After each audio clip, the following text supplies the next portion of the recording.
95% of our life is coming from the programs of life, how to live life that we get in the first 7 years of life. That's why poor people stay poor and rich people stay rich.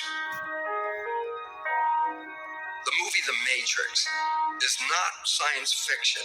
It's a documentary.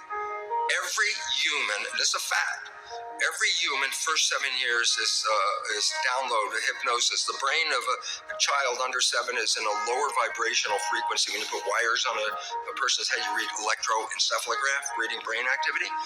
A child below 7 has a lower vibration than consciousness. It's called theta. Theta is imagination. Oh, that's how kids play a tea party with mud pies. But to them, it's a real thing. A kid rides a broom. It's a horse. That's theta, imagination. Theta is also hypnosis. And the idea is this. Before you can become conscious, if you don't have any programs, what are you going to be conscious of? So nature makes the first 7 years. What kind of programs are required to live on this planet? I say, how do you get them? Theta is hypnosis. You just watch. You watch your parents, you watch your siblings, and your community, because you have to learn how many 100,000 rules. Think about it. Just to be a functional member of a family and a functional member of a community, there are rules. Teach an infant these rules. I say, you don't have to. First 7 years, they observe it and just download it. Look, this is not new. I mean, there's a famous book, Rich Dad, Poor Dad.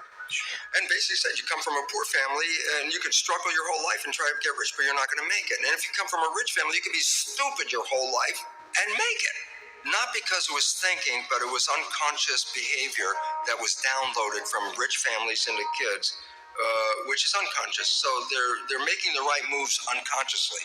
If they engage their conscious mind, then they look stupid, but it's unconscious. And that's the same thing with poor people. Poor people have beliefs from the family. Oh, you can't make it. Life's a struggle. Things are hard. Who do you think you are? And if that's the program you get, then 95% of the day you will sabotage yourself.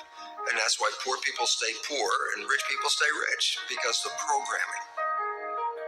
95% of our life, is a fact, comes from those programs in the subconscious. Every day, only about 5% of their life are you using conscious, which is creative. 5%. So your life is being lived, even though you think you're living your life. Exactly, and you don't see it because it's called subconscious, below conscious.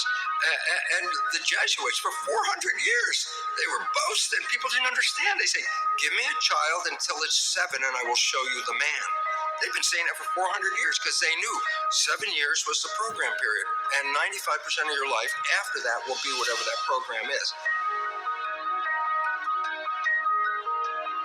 So you don't have to try and think about what happened. I just say, look at your life. The things you like that come into your life come in because you have a program that supports them. But anything you struggle with, work hard at, put a lot of effort into making it happen, why you're working so hard, inevitably you have a program that doesn't support that conclusion and you're trying to override the program. So you don't need to do a lot of strength and psychology stuff. You just look at your life and say, where am I struggling? Because wherever you're struggling, inevitably it's a program in your subconscious that does not support that destination you've been looking for. The conscious mind is creative and can learn in any number of ways. Read a self-help book, go to a lecture, listen to this program, and conscious mind's going to get some awareness. And I go, yeah, but subconscious mind doesn't learn that way. I go, right, it doesn't. Subconscious mind learns in 2 fundamental ways naturally. Hypnosis, which is the first 7 years. And after age 7, how do you put new programs in? Repetition. Practice. You want to drive a car, you didn't learn how by just getting in the seat and put the key in. You had to practice driving the car. You want to learn the alphabet. How many times did you go from A to Z? Try to go to A to Z before you can complete it. And once you completed it, you didn't have to go back and do it again. So 2 phases. You want to train the subconscious mind. Hypnosis. Repetition. I like the last one because there's a new phrase that's bandied about called fake it till you make it. Meaning, if you're not a happy person, I say, you want to be a happy person? Then repeat all the time, I'm happy, I'm happy. I say, well, you don't look happy or anything. I say, no, who am I talking to? By repetition, I'm talking to subconscious. If subconscious gets, I am happy, and 95% of your life comes from that subconscious, there will be a point once the subconscious got it, I am happy, you don't have to say it again. Okay. It'll be automatic. And that's why we see people do affirmations and gratitude journals and stuff, because if you do that daily, It's repetitive. And that's the secret part. Look, putting a sticky note on the refrigerator is more like a suggestion, but it's not a repetition. So it doesn't work very well. But you have to do repetition is a habit. It's making habit. So you got to do something religiously in the sense of repeating.